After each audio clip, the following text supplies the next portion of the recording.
Je voulais être footballeur professionnel, il fallait s'entraîner quand il pleuvait, quand il neigeait, quand on était fatigué, il fallait être le meilleur. Il y a tout ce côté pression des entraîneurs, du club. Comment c'est à l'intérieur de toi? Si ça nous fait vibrer, en fait on le sait, j'ai pas le temps, j'arrive pas à l'accepter, surtout quand on a mal, quand on souffre. Bienvenue dans ce nouvel épisode d'Outception, le podcast qui vous parle des meilleures stratégies de motivation. Et aujourd'hui, je reçois Stéphane. Bonjour Stéphane. Bonjour Cécile. Comment vas-tu? Très bien, merci de m'avoir invité. Merci d'avoir répondu présent à cette invitation. Stéphane, je vais te présenter, mais de façon très très succincte. Parce que j'adore quand nos auditeurs découvrent nos invités au fur et à mesure de notre entretien. Stéphane, tu es kiné, ostéo, créateur de contenu sport santé. C'est bien ça. Adepte de challenges sportifs en tout genre. Oui, de gros challenges sportifs. Ouais. Et on va démarrer tout de suite par cette première question que je pose systématiquement à nos invités.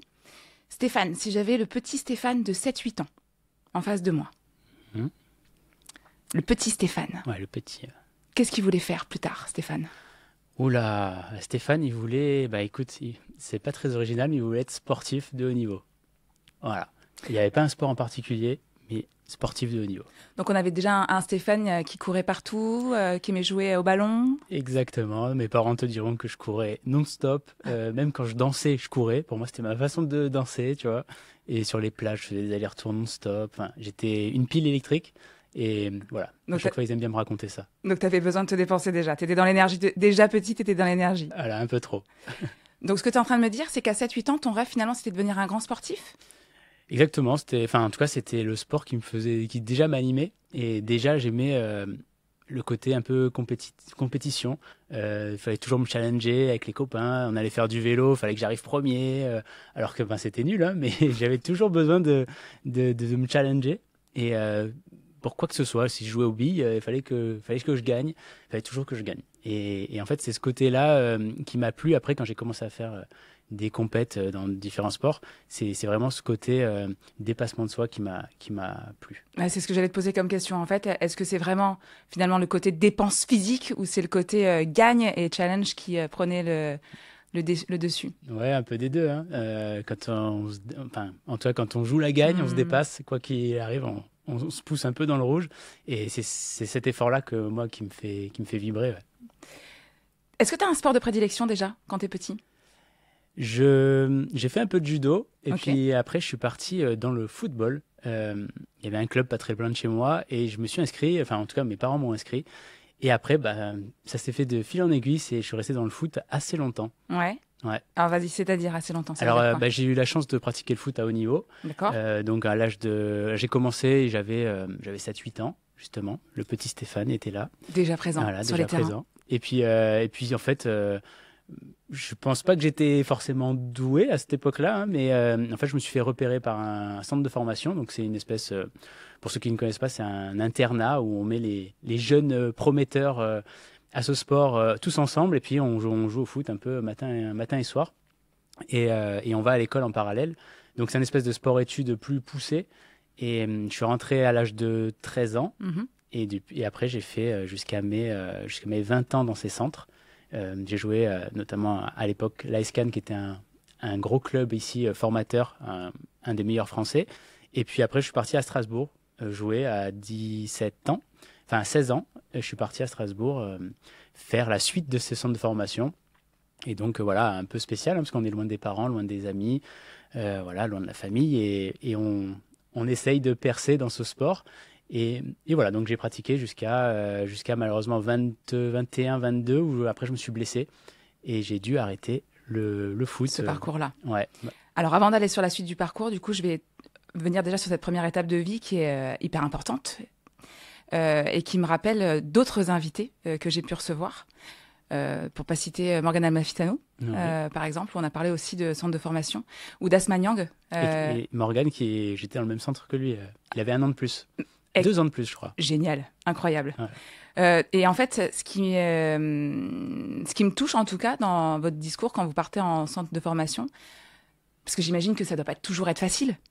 Ah, c'est super dur. Enfin, en fait, les gens ne s'imaginent pas parce que moi, par exemple, tous mes copains rêvaient d'avoir cette vie, de jouer au foot tout le temps, tout ça. Mais dès qu'on intègre un sport de haut niveau, là on parle du foot, mais ça peut être n'importe quel autre sport, il y a vraiment des contraintes qui s'appliquent et qui sont vraiment difficiles à respecter. En tout cas, le sport de haut niveau, c'est vraiment difficile et c'est une rigueur importante et les gens ne se doutent pas des fois de tout ça. Ils pensent que jouer au foot 2 fois par jour, c'est un peu du loisir, mais l'envers du décor, c'est qu'on doit gagner sa place à chaque entraînement, que les copains qu'on est en dehors du terrain, sur le terrain, ben, on se fait quand même la guerre. Hein, si on peut gagner la place de l'autre, on y va.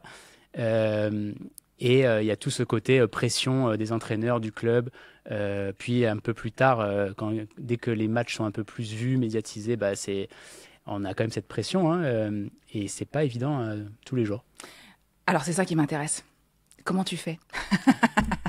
Alors si je dois développer un peu plus précisément cette question, tu vois, des fois on peut gérer le stress ou la pression d'une certaine façon, et quand je parle de ça, je parle même de sensations ou de ce qui peut se passer dans ta tête. Est-ce que tu te racontes des choses? Est-ce que tu vois des films en boucle? Tu comprends ce que je veux dire ou pas? Oui. Tu vois, ouais. Pour rester motivé. Ouais, pour te recentrer, comment tu fais? Est-ce qu'il y a eu des moments, en fait, des situations, j'imagine que oui, où ça a été difficile, où tu as revécu des scènes de la journée ou des semaines passées qui ont été compliquées? Et puis, comment tu fais pour stopper ça et te mettre en mouvement, en fait, et continuer? Ben, je pense que en fait, on ne sait pas vraiment comment on doit gérer tout ça, hein. On l'apprend un peu chacun est différent déjà, et puis on gère les situations quand elles arrivent. Par exemple, moi, dans mon parcours, j'ai eu quand même la chance de jamais m'être blessé. J'étais toujours au plus haut niveau. Je faisais partie de ceux qu'on chouchoutait un peu parce qu'on les emmenait, on les tirait vers le haut. Mais voilà, par exemple, quand ça s'est mal passé, j'ai été un peu mis de côté. C'est la première fois qu'on me mettait de côté comme ça. On nous oublie un peu. Quand on voit que ça dure quelques mois, on nous remplace. Voilà, ou là je parle de ça, mais ça peut être un mauvais match qu'on a fait, ça arrive. Un mauvais match, mauvaise prestation. Bon, bah, on s'en veut, forcément. Encore plus si c'est un match important, qu'on a fait une boulette dans le match, qu'on perd à cause de notre boulette, ça c'est possible, hein. On le vit assez mal, hein, pendant des jours et des jours, on ressasse ça, on rumine. Et je pense que c'est encore plus dur quand on est jeune et qu'on est loin de sa famille et qu'on n'a pas les ancrages nécessaires pour rebondir. Mais justement, ça nous forge un mental. C'est là où, en fait, ça fait un peu, j'ai envie de dire, la sélection naturelle, hein. C'est malheureux à dire, mais ceux qui n'ont pas le mental pour pratiquer le sport au niveau, s'arrêtent en cours de route. Et puis, il reste que ceux qui ont ce mental. Moi, perso, je pense que j'ai essayé de temps en temps de relativiser en me disant que j'ai de la chance d'être ici, que les erreurs, ça arrive, que on peut pas être toujours au top. Et j'ai la chance d'avoir été accompagné par mes parents qui vraiment, même à distance, m'ont toujours accompagné, soutenu. Et même, ils étaient là toujours à me dire, t'es sûr que ça va? Tu veux rentrer à la maison? Tu veux arrêter le foot? Enfin, vraiment, ils étaient dans cette démarche-là. Donc, ils n'étaient pas du tout à me pousser comme certains parents où il faut qu'ils arrivent absolument professionnels. Donc j'avais pas cette pression de la famille, j'avais plutôt un soutien. Et ça, je pense que c'est déjà la base du truc pour pouvoir rebondir et avancer, quoi. Ouais, c'est là où je voulais t'emmener, en fait, dans ta stratégie de motivation. Donc, il y a l'élément extérieur, ton cocon, ton environnement qui est hyper important. Mais je pense que ça, dans la vie, même de tous les jours, dans n'importe quelle situation, l'entourage est important. Tu nous expliques donc que ça te forge le mental, mais en soi, qu'est-ce qui te tient pour continuer? Écoute, c'est vraiment, pour moi, là, maintenant, avec du recul, dans toutes les situations de la vie, moi, c'est toujours l'objectif final. Où tu veux aller, et peu importe le chemin, faut y aller, quoi. On parlera plus tard des études, de tout ça, mais voilà, là, je voulais être footballeur professionnel. Je devais passer par tous ces événements, toutes ces contraintes. Fallait s'entraîner quand il pleuvait, quand il neigeait. Fallait s'entraîner quand on était fatigué. Fallait être le meilleur. Fallait faire sa place aussi parce qu'on est quand même une soixantaine de gars dans le même internat de différents âges. Et le football, c'est un sport populaire. C'est vraiment ambiance quartier là-dedans. Et c'est vraiment, faut faire sa place. Et encore une fois, c'est vraiment pas évident. Mais voilà, faut faut croire en soi, faut avoir confiance en soi. Continuer à penser à son objectif final. Ouais, voilà. Qu'est-ce que tu veux à la fin? Exactement. Qu'est-ce qui est important pour toi de trouver à la fin, quoi? Moi c'est ce que je dis à chaque fois, mais à tous ceux qui ont du mal à faire toute la démarche pour arriver à la finalité, là, je leur dis toujours, mais rappelle-toi pourquoi tu fais ça. Il y a une notion de plaisir quand même, toujours, à ce moment-là? Toujours notion de plaisir. Alors après, quand il y a des doutes, forcément, hein, une blessure, des doutes, toutes les choses négatives, forcément, c'est difficile de prendre du plaisir là-dedans, mais je pense que le plaisir, il est plus quand derrière, on arrive à rebondir, à se relever et à faire quelque chose de bien derrière. Voilà, on a ce plaisir et on se dit, ouais. C'est intéressant, ça aussi, ce que tu me dis. Avant de passer sur la suite de ton parcours, je recevais aussi Kevin Dupuis. D'accord. Gymnaste, ouais. Et on a parlé beaucoup de ça, de se souvenir de ses succès pour pouvoir transformer finalement l'essai. Quand t'es pas bien, quand tu doutes, de se rappeler de ce qui a fonctionné pour pouvoir le remettre et de rester là, ici et maintenant, plutôt que d'aller repenser. Ouais. T'es d'accord avec ça? Je suis d'accord avec ça. Après, c'est difficile. Là, tu dis, par exemple, de repenser à comment ça s'est bien passé et tout ça. Des fois, on reproduit le même schéma et ça se passe pas forcément comme on veut. Tu vois, on reproduit les mêmes choses, on se dit ok, là j'ai fait ma compète, c'était génial, j'ai fait ci, ça, c'était hop, je reproduis ça et derrière en fait ça foire complètement et on passe à côté et là je trouve que c'est difficile parce que du coup on sait plus sur quoi se raccrocher. On pensait avoir tout géré, tout cadré et finalement ça on passe à côté et dans ces moments-là c'est là où il y a une grosse remise en question, je trouve. Mais c'est une super valeur ajoutée, enfin c'est une grande force de se dire il y a une remise en question. Oui. Parce que du coup, tu vas forcément tirer une leçon de ça. Ouais, de tous les échecs, de toutes les contre-performances, on tire des leçons. Alors, qu'est-ce qui se passe subitement pour que cette carrière de footballeur, elle s'arrête? Alors, je me blesse au genou, les ménisques. Je suis out pendant 4-5 mois. C'est tombé à la deuxième partie de saison, donc fin de saison après, et il fallait retrouver un club, ou en tout cas... mais je vais pas m'attarder dans les détails, mais en gros, je pouvais rester dans ce club. Fallait juste que je regagne ma place à la rentrée. Sauf que c'est la première fois pour moi que je suis blessé et les contrats pro qu'on devait me faire signer, tout ça, sont revus. On me dit, on ne sait pas comment tu vas revenir de blessure. Est-ce que tu vas être à ton meilleur niveau?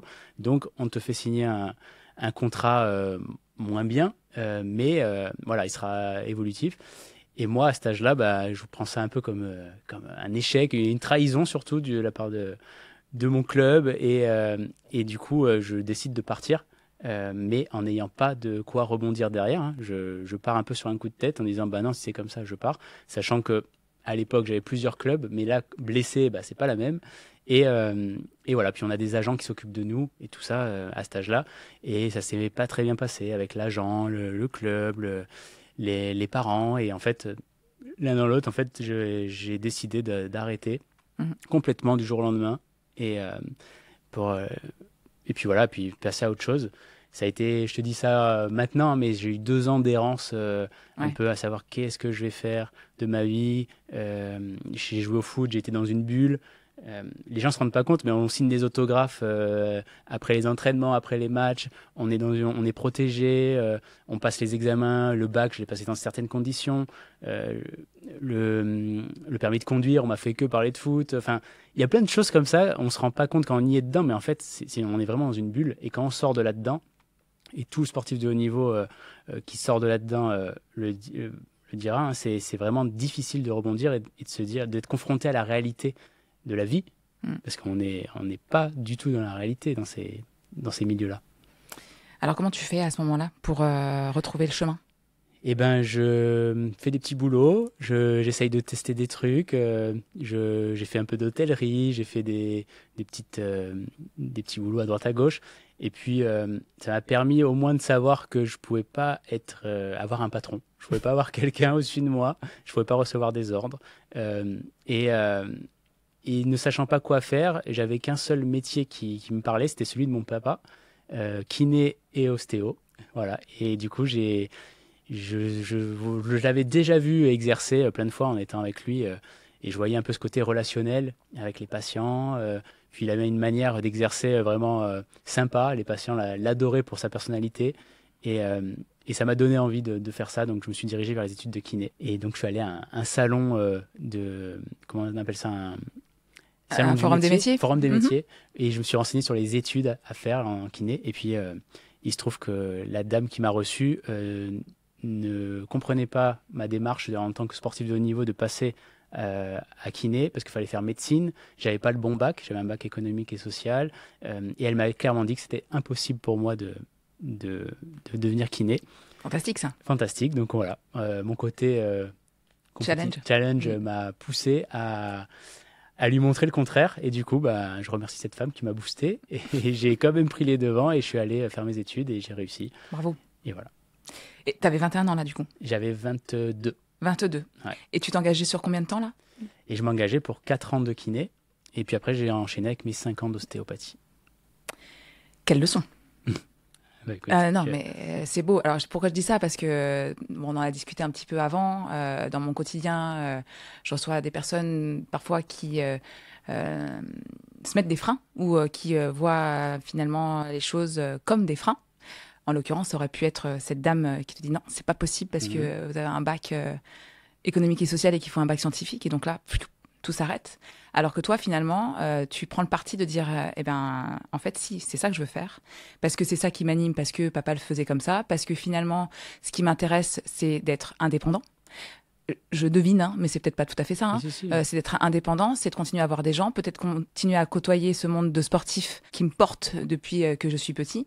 Donc en fait, les efforts, tu l'as fait en école, en école de formation, en centre de formation, à pouvoir continuer à te mettre dans l'effort, dans la rigueur, la ténacité, tout ce qui t'emmène à aller chercher ton objectif. Un obstacle, tu te remets en question, et finalement, il y a quelque chose que j'ai pas dit aussi, c'est que peut-être que ta solution aussi, c'est le mouvement. Parce que quand on va pas bien, des fois, on a tendance peut-être à rester, à s'isoler, à pas voir beaucoup de personnes, à faire tout ce qu'il faut pas faire pour aller bien, finalement, mais parce qu'on n'a plus l'énergie. Or, toi, tu parles d'errance, mais en même temps, tu continues à te mettre en mouvement. Tu fais des petits boulots, c'est ça, hein, tu fais des boulots, t'essayes en fait, hein, tu cherches, tu t'essayes, t'explores, et au final, tu vas chercher ce que tu as envie de faire. Ouais, moi, je suis assez partisan du fait que tout est possible. Et je le dis souvent autour de moi, hein, des gens pour les motiver, et tout est possible. Alors souvent, ça paraît un peu cliché, mais je suis persuadé que tout est possible et que quand on a envie de faire quelque chose, si on s'en donne les moyens, c'est faisable. Alors évidemment, à différentes échelles et différents... Enfin voilà, si à 50 ans, je veux être sportif de haut niveau, ça va pas marcher. Mais je pense que vraiment, quand on a envie de quelque chose, il faut se donner les moyens et pas forcément écouter les autres et foncer, quoi. Et puis je pense que c'est largement faisable. Ouais, et puis peut-être même pas se mettre en comparaison. Tu vois, là, quand tu dis à 50 ans, on veut pas être sportif de haut niveau. Alors, c'est sûr que champion olympique à 50 ans, quand on démarre un nouveau sport, c'est compliqué. Mais en soi, ça veut dire quoi, performance? C'est un sujet que j'aborde souvent, en fait, avec les invités. Ça veut dire quoi, la performance? Oui, elle est propre à chacun. On est d'accord. Oui, oui. Après... aller se dépasser dans quelques événements sportifs ou non sportifs, finalement, qu'est-ce qu'on va chercher? C'est pour soi. Ouais, c'est pour soi. Et souvent, les gens l'oublient, se comparent. Et c'est vrai que... Mais moi, j'ai quand même du mal avec tout ce système, même d'éducation en France, où on nous oriente en fonction de nos notes ou en fonction des bulletins. Et ça, j'ai vraiment du mal. Et je l'ai vu en kiné, c'est qu'il y a des excellents élèves qui ont réussi médecine et qui, derrière, sont des mauvais kinés. Et il y en a d'autres qui, comme moi, j'ai eu mon bac ES, j'étais dans le sport, donc autant te dire que les études, c'était pas mon truc, et je l'ai eu au rattrapage, mon bac. Et derrière, j'ai réussi l'année de médecine, et aujourd'hui, je me forme, j'essaye d'être toujours dans l'actualité, toutes les formations que j'ai faites en kiné, ostéo, et puis toutes les formations annexes, et être à la pointe toujours pour pas dire des bêtises sur les réseaux sociaux. Donc, je pense qu'on se forme pour être le meilleur possible pour nos patients. Et voilà, et je vois plein d'amis qui sont des très bons kinés, qui n'étaient pas forcément des très bons élèves à l'école, et l'inverse, des très bons élèves qui ne sont pas de bons kinés. Donc, dans tout, je trouve que on nous met dans des cases et on je pense que ce système de notes, pour moi, il est à revoir complètement, quoi. Je partage complètement ton point de vue. Même si ce n'est pas le débat d'aujourd'hui, mais c'est clairement ça. Enfin, je reçois aussi beaucoup de jeunes enfants, même pour ne pas citer les miens, en fait, tout simplement. Quand on reçoit une jeune femme de 13 ans, enfin une jeune fille de 13 ans qui dit je veux plus aller à l'école parce que je suis nulle. Parce qu'on lui a dit qu'elle était... C'est terrible. C'est terrible. On est d'accord. Alors, Stéphane, ma prochaine question, j'ai envie d'aller chercher un petit peu sur ton système de valeurs. Parce que s'il y a un point commun, en tout cas, dans ce que tu viens de me dire, c'est à chaque fois, tu vas chercher... ce qui t'anime, c'est... dans le sport, c'est quoi? C'est le dépassement? Qu'est-ce que c'est exactement? Tu vois, si je pouvais faire une comparaison par rapport à ton métier aujourd'hui, kiné-ostéo, et après, dans une troisième phase de l'entretien, sur tes challenges sportifs. C'est quoi le point commun de tout ça? Prouver à moi-même que je suis capable. À chaque fois, c'est ça. C'est que ce soit dans les compétitions sportives ou c'est vraiment me prouver que j'en suis capable. Après le foot, j'avais un rêve, c'était de faire un combat de boxe. Mon père était fan de boxe et je regardais les combats avec lui et je me disais, j'avais trop envie de vivre cette sensation sur un ring, un combat de boxe. Et pareil, je me suis inscrit et c'était vraiment me prouver que j'étais capable de faire ça. Et je suis parti pour faire un combat amateur en boxe anglaise. Et puis finalement, il se trouve que je l'ai fait et j'ai adoré et j'ai fait... T'as continué? J'ai continué la compétition. Donc, et ça, c'était encore un challenge pour me prouver que j'étais capable. Et puis hop, une fois que j'ai passé ça, je passe à autre chose. Je switch et c'est OK, ça c'est bon. Et pour reparler de la boxe, c'est marrant parce que là, aujourd'hui, j'ai 37 ans. L'année dernière, j'avais cette envie de refaire un combat de boxe. Je sais pas, j'ai l'impression que c'était pas terminé, que j'avais cette sensation de vouloir refaire ça. Et je suis arrivé dans une salle, j'ai poussé la porte et je lui ai dit, voilà, je veux faire un combat. Et là, je me suis donné 3 mois pour me préparer et pour remonter sur un ring. Donc le défi était un peu fou, mais c'était encore une fois pour m'enlever ça de la tête et dire, OK, j'ai pas de regrets, je l'ai fait. Et c'est marrant parce que l'entraîneur, justement, m'a dit, écoute, ça va pas être possible, tu as 37 ans, tu vas tomber contre des petits jeunes très rapides, très vifs, tu vas devoir passer une batterie d'examens en plus pour IRM cérébral, ophtalmo, tout ça pour avoir ta licence et t'autoriser à combattre. Et voilà, ça n'a pas été un frein, j'ai dit, je vais faire tout ça, il n'y a pas de souci, et je l'ai fait. Et encore une fois, voilà, c'est vraiment pour me prouver que j'en suis capable, quoi. Est-ce que ça te stimule pas un petit peu, finalement, qu'on te dise non? J'ai l'impression, ouais. J'ai l'impression que c'est ça. Mais c'est vraiment parce que moi, je sens que j'en suis capable. Et du coup, quand on me dit non, la première fois qu'il m'a dit non, je suis rentré chez moi et vraiment, j'ai été triste. J'étais triste de me dire, mais ça veut dire quoi? Que je suis trop vieux pour faire de la compétition? Ça y est, c'est derrière moi. Et j'étais vraiment triste. Et je suis revenu le lendemain à la charge et je lui ai dit, je veux absolument le faire. Donc voilà, il n'a pas trop eu le choix et puis il m'a accompagné dans ce défi. En fait, si tu veux, dans le système de pensée, peut-être que tu le sais d'ailleurs, mais en fait, on encode un petit peu nos souvenirs ou notre imagerie mentale, notre discours interne, on l'utilise d'une certaine façon pour nous inhiber ou pour nous mettre en action. Moi, si j'ai envie, exemple, je vais faire le marathon de Berlin là en septembre. Ouais. Bon, je sors d'un truc qui m'a coûté, toi-même tu sais. Mais là, en fait, depuis déjà hier, en fait, je ne respire que ça. Mon projet est tellement fort, puis j'ai un objectif, je veux faire un temps, je veux faire mieux que la fois dernière, etc. Donc, en fait, je me vois déjà mentalement en train de faire mes parcours, ma prépa. Je me vois. Ah ouais. Tu vois, je vois une autre moi qui est en train de faire, je me vois dans la difficulté, etc. Pourquoi je te dis ça? Parce que moi, c'est ce qui m'amène c'est ma technique pour le fait de me voir et de voir que je vais réussir et que je vais le faire. En fait, il y a plus qu'à. Ouais, il y a plus qu'à faire ce que l'autre elle fait du futur et je vais y aller. Tu vois? Ouais. Toi, comment c'est à l'intérieur de toi? Est-ce que tu te parles? Est-ce que tu vois? Est-ce que tu fais les deux? Alors, je me parle, ça m'arrive dans les entraînements. Aujourd'hui, on l'a pas dit, mais je fais beaucoup de trail. Ouais. J'ai fait beaucoup de triathlon après et là, maintenant, je fais beaucoup de trail. Et c'est vrai que ça m'arrive dans les entraînements où je souffre de me booster, de me parler à voix haute, tout seul, et de me dire, allez, accroche-toi, là, tu sais pourquoi tu fais ça, c'est dans la compétition, elle est dans 3 semaines, on lâche rien. Enfin, je me parle tout seul, on dirait un fou, mais je pense que chacun a sa technique, mais se projeter un peu et voir le bon côté du truc en disant tu seras fier de toi, c'est essentiel. Voilà, c'est ça. Tu vois, tu parles tu te mets au défi, donc dans 3 mois, tu vas faire ton combat de boxe. on te met une petite limite, mais toi, tu sais que non, parce que toi, à l'intérieur, tu vibres le fait de vouloir le faire, donc tu vas le faire. Et tu sais que tu as 3 mois pour y arriver. Ouais. Donc, est-ce que ça veut dire que déjà, dans ta tête, tu as déjà planifié comment tu allais faire, tac, tac, tac? En fait, Presque un peu, c'est tout simplement me donner à fond. Et puis, je sais que ça va être dur. Je savais dans quoi je m'embarquais. Je savais que ça allait être dur. Je savais que les entraînements, moi, je fais pas que ça. Donc, je sortais du cabinet le soir et j'allais m'entraîner. Voilà, tu prends des coups. C'est vraiment difficile. Mais je savais pourquoi je le faisais, quoi. Donc, j'acceptais ça. Et le tout, c'est d'accepter un peu la souffrance du parcours pour arriver à cet objectif final. C'est quoi le mieux? Enfin, c'est quoi qui te pousse le plus? C'est d'arriver à la fin de ton objectif ou c'est d'être allé encore plus loin dans tes capacités? Non, moi, c'est vraiment d'atteindre mon objectif. Souvent, je me donne des objectifs assez poussés quand même, donc je me dépasse beaucoup, mais c'est vraiment de dire, allez, je l'ai atteint, c'est fait, je suis fier de moi, et ensuite, on passe à autre chose. Est-ce qu'il y a... Alors bon, on en a parlé un tout petit peu, donc triathlète. Oui. Il y a un Iron aussi, non? Alors, j'ai fait l'Ironman, tu parles? Ouais. Oui, alors je faisais beaucoup de labels Ironman, c'est un label Ironman. Et pendant 7 ans, j'ai fait beaucoup de compétitions en triathlon. Oui, effectivement, triathlon, Iron, c'est un label. J'ai. Non, mais il y en a beaucoup. Finalement, c'est les mêmes disciplines. Non, mais il y en a beaucoup qui pensent que c'est juste un label ouais, tout à fait, de course, quoi. Est-ce que sur tous ces challenges sportifs, il y en a un où tu te dis waouh, là peut-être c'est un peu costaud là? Eh ben non, c'est ça le problème en fait.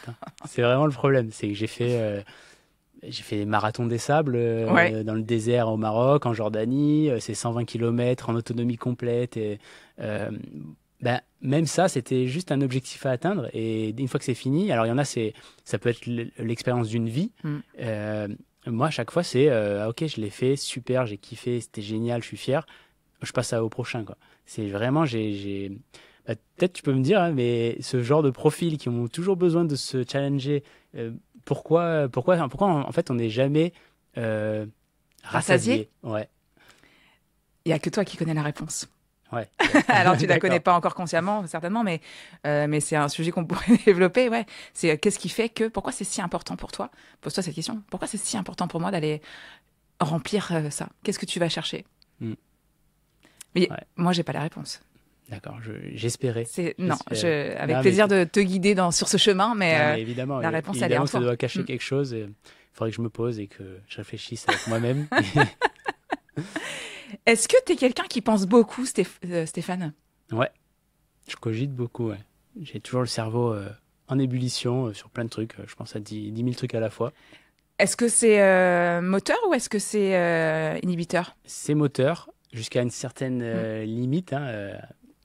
Tu dois le savoir mieux que moi, mais je pense que quand on dépasse cette limite, c'est un peu le burn-out, je pense. Quand on est trop sollicité, on n'arrive plus à gérer toutes ces pensées et tout ça.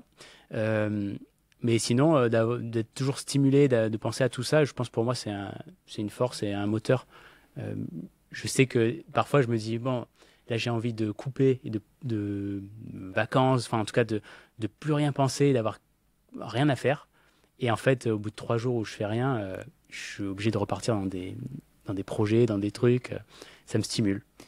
Oui, mais c'est ce qui te fait te sentir bien, en fait. Oui, mais regarde, si on parle du petit Stéphane de 8 ans qui était déjà dans le mouvement, toi, ton échappatoire, en tout cas, ta façon de te sentir bien, c'est d'être en activité et dans le projet, dans l'objectif. Ah, mais t'as raison. Ouais. Je pense que chacun est différent, encore une fois, mais moi, je pense que c'est dans mon ADN de... Si t'as pas d'objectif, t'es pas bien. Ah, je suis pas bien. Si j'ai pas de projet, pas d'objectif, je sais même pas. En fait, j'ai l'impression d'être perdu. Tu vois, j'ai l'impression je sais pas quoi faire.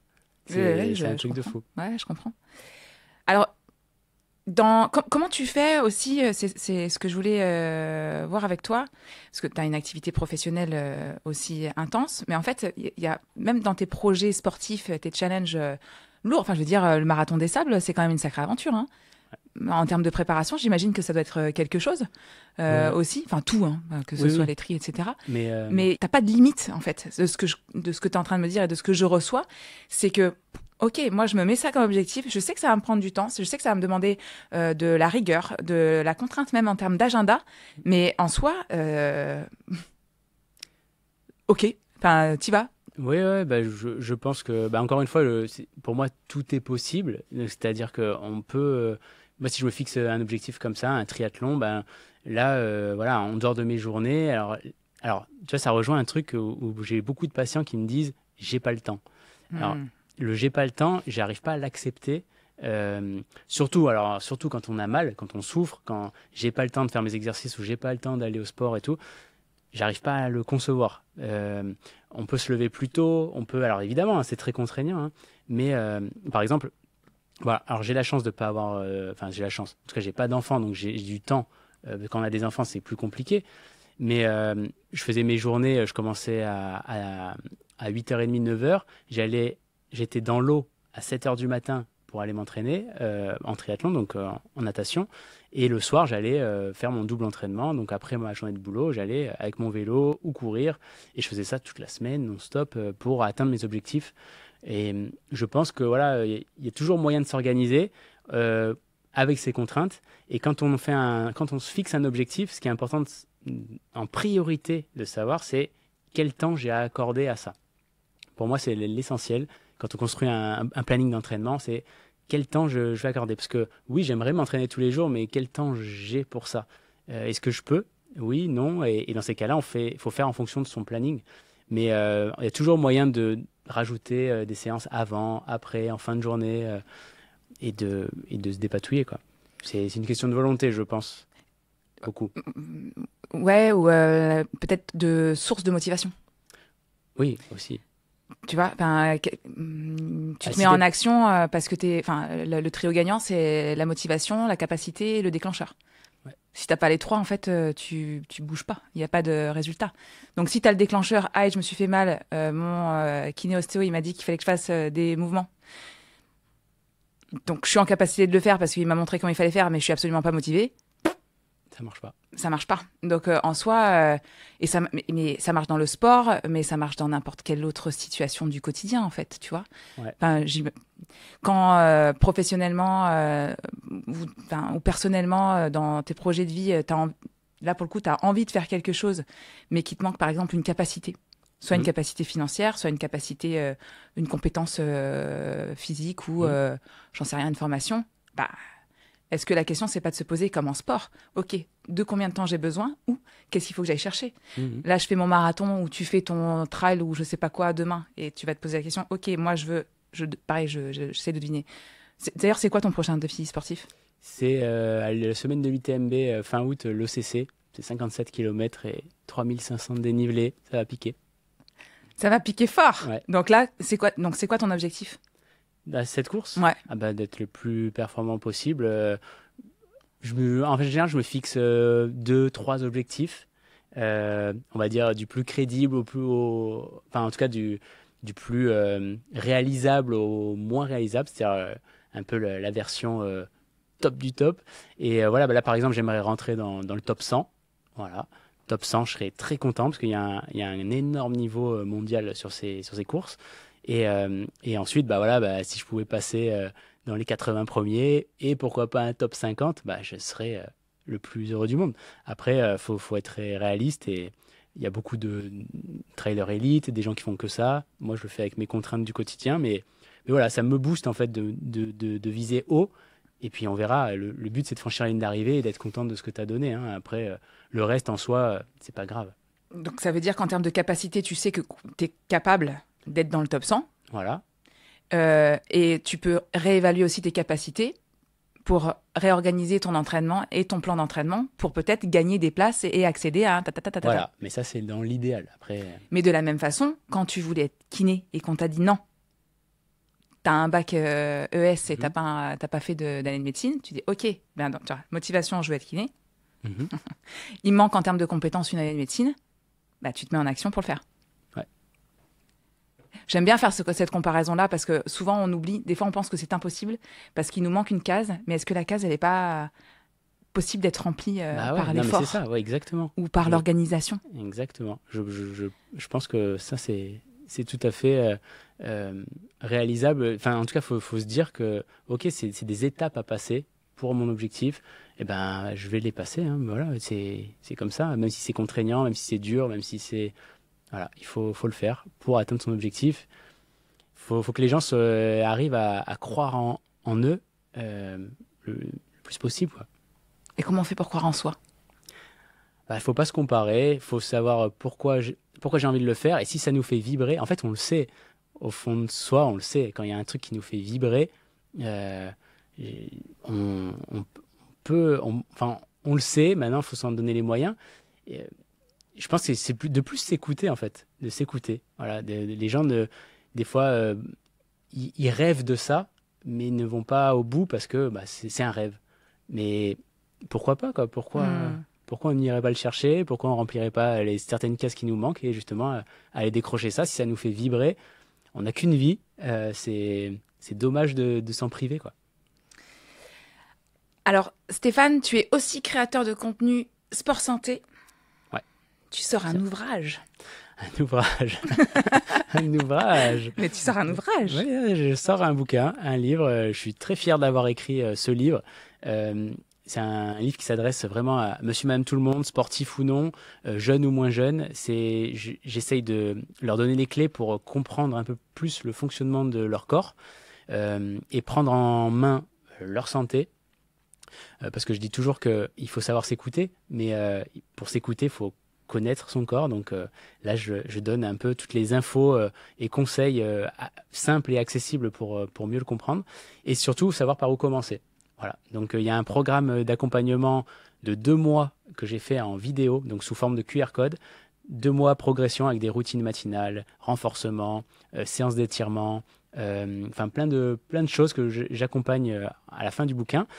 Et avant d'arriver à ce challenge, on va dire sportif et remise en forme, il y a vraiment toute cette explication sur le corps humain, les fausses croyances qu'on essaye de démonter, pourquoi c'est pas grave d'avoir de l'arthrose, pourquoi je peux faire du sport si j'ai une hernie discale, pourquoi la course à pied c'est pas dangereux pour les articulations, voilà, plein de choses, plein de questions qu'on reçoit souvent sur les réseaux sociaux ou de la part de nos patients.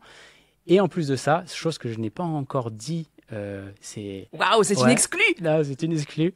C'est que j'ai fait intervenir des experts, chacun dans leur domaine. Génial. Dans le livre, ça s'appelle La parole de l'expert. Ils donnent un tips dans leur spécificité. Je peux les citer parce que... Bien sûr. Voilà, je les cite vite fait. Je les aurai peut-être derrière le micro un jour. Voilà, j'espère parce que c'est des gens super, c'est des passionnés et ils sont super. On les retrouve sur les réseaux sociaux. Donc il y a Laure Gezeler qui est docteur généraliste, Nouchka Simic qui est diététicienne du sport, Delphine Pic qui est psychologue, David Ferreira qui est kiné, ostéo et formateur, que j'adore. Et il y a Aurélie Edmond qui est prof de pilates, yoga, fitness et qui nous parle de la respiration, de plein de choses. Et voilà, je les remercie beaucoup d'avoir accepté d'intervenir dans ce livre. Et pour les gens, c'est une vraie valeur ajoutée. Merci. Alors, j'étais obligée de t'en parler parce que est-ce que tu penses pas finalement, j'espère que tu vas me dire oui, sinon tu sors. Finalement, le mouvement, la santé physique, est-ce qu'elle n'est pas indispensable pour la santé mentale? Et la santé physique est indispensable pour la santé mentale et vice-versa. C'est vraiment... les deux sont liés. Ouais, les deux sont liés et je pense qu'il faut trouver un équilibre. Ouais. Et là, c'est vraiment un équilibre et essayer de jongler avec ça. Et oui, le sport fait du bien à la tête, au moral. Enfin voilà, on sait, on sécrète des endorphines, on sécrète des hormones géniales pour la bonne santé. Il faut bouger, il faut se mettre en mouvement. On est fait pour ça. C'est ce que j'explique aussi dans ce livre. La seule fois où on ne bouge plus, malheureusement, c'est quand on est plus de ce monde. Donc on est fait pour bouger et il faut pas hésiter, il faut pas avoir peur du mouvement et puis pour le mental, évidemment, c'est extrêmement important. Ouais. Stéphane, si je parle... Donc là, 37 ans, c'est ça, tu disais? Ouais. Ok. Si je parle au Stéphane de dans 10 ans, où est-ce qu'il sera? Je ne sais pas où je serai. Franchement, là, j'ai beaucoup de mal à me projeter, moi, savoir où je serai, qu'est-ce que je ferai. J'ai beaucoup de mal. Tu vois, j'ai du mal à déjà... T'es dans l'instant, ou en tout cas dans le projet court, quoi. Ouais, assez court, moyen terme, mais j'ai du mal à me projeter plus loin. Alors, je vais reformuler ma question. Si tu ne sais pas te projeter dans 10 ans, si tu devais mettre des mots sur ce qui pourrait être ta mission. Ma mission, être heureux, être en meilleure santé possible et à voir mes proches. Et déjà, je serais très heureux comme ça. Voilà. En grandissant aussi, il y a ce côté nature que j'ai envie de retrouver aussi. Donc voilà, moi qui suis méditerranéen dans l'âme, tu vois, les montagnes m'attirent de plus en plus. Donc pourquoi pas être au milieu des montagnes dans 10 ans. Mais voilà, juste d'être heureux et avoir ce que j'aime en bonne santé autour de moi. Et ça sera déjà l'essentiel. Et toi? Moi, où est-ce que je poser la question? Tu peux me poser la question. Dans 10 ans, oh là là, j'aurais tellement de chiffres dans mon âge. Dans 10 ans, c'est la séquence émotion, c'est ça? En fait, moi, ma mission dans 10 ans, dans 20 ans ou dans 5 ans, c'est, à défaut du plus grand nombre derrière le micro ou derrière les pages, c'est au moins déjà pour mes enfants, leur donner des clés, les voir être épanouis et vivre le plus sereinement et heureux possible dans ce monde, quoi. Et surtout, et c'est ce qu'on essaie de faire avec mon mari, c'est qu'ils réalisent avec tout ce qu'ils ont envie de faire, quoi. Ouais. Ça, c'est sans barrière, sans frein. Et ben, avec des parents comme ça, ils le feront, j'en suis sûr. En tout cas, on sera toujours là pour les accompagner dans tous leurs projets, sans frein. Tu veux faire ça? Fine, on y va. Go. Go. Voilà, c'est ça génial. La vie. Le rôle des parents, accompagnants. Exactement, voilà. Stéphane, si tu devais donner un dernier mot à toutes les personnes qui hésitent à passer à l'action. De croire en eux, de ne pas se comparer, de foncer, parce qu'au pire, qu'est-ce qui se passe? Au pire, on rate une marche et puis on se relève et puis on apprend de ses échecs. C'est vraiment de se dire, en fait, ce sera pas grave quoi, de rater. C'est ça. Je pense que beaucoup de gens ne se lancent pas parce qu'ils ont peur de l'échec ou où il y a beaucoup de changements, ils ont peur du changement. Je pense qu'il faut s'écouter, savoir ce qui nous fait vibrer et s'en donner les moyens. Et puis, peu importe le chemin, oui, c'est jamais tout rose, tout beau. Faut oser. Voilà, oser et croire en eux. Et puis voilà, si certains l'ont fait, pourquoi pas eux? Voilà. Moi, je pense comme ça. S'il y en a qui l'ont fait, pourquoi pas moi? Bon, allez, go. Merci Stéphane, on arrive à la fin de cet épisode. On aura appris avec toi que notre vibration interne est très très forte, il fallait l'écouter et que tout était possible, que se mettre en action, ça passait par l'effort aussi et surtout de rester focus sur son objectif et d'y aller, quoi, de foncer. Exactement. J'espère que ça en motivera certains. Et puis, en tout cas, merci pour l'invitation. Merci à toi. Je suis très content d'avoir été avec toi aujourd'hui. Et puis, j'espère que ce podcast pourra en inspirer d'autres. Et en tout cas, si on veut nous faire des retours, c'est avec grand plaisir. On attend les retours. On attend des retours. Merci beaucoup, Stéphane. Merci, Cécile.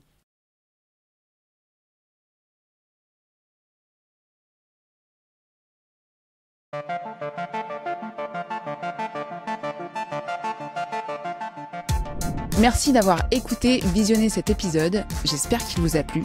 Je vous invite à m'envoyer un message si vous-même vous souhaitez passer à l'action et lever vos freins. N'hésitez pas à vous abonner et rendez-vous très bientôt pour un prochain épisode.